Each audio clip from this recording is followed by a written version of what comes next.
For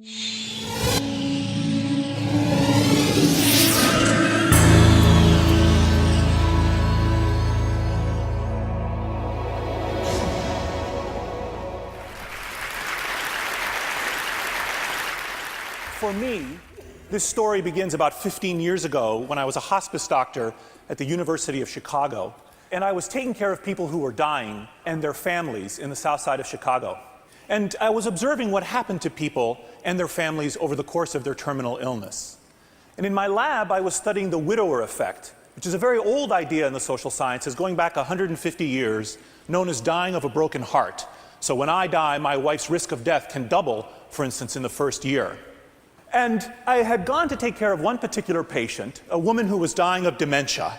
And in this case, unlike this couple, she was being cared for by her daughter.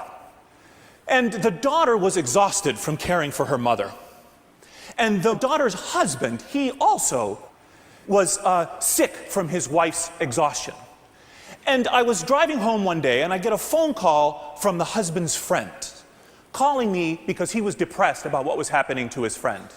So here I get this call from this random guy that's having an experience that's being influenced by people at some social distance.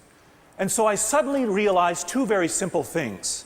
First, the widowhood effect was not restricted to husbands and wives. And second, it was not restricted to pairs of people. And I started to see the world in a whole new way, like pairs of people connected to each other. And then I realized that these individuals would be connected into foursomes with other pairs of people nearby. And that in fact, these people were embedded in other sorts of relationships, marriage and spousal and friendship and other sorts of ties. And that in fact, these connections were vast. And that we were all embedded in this broad set of connections with each other.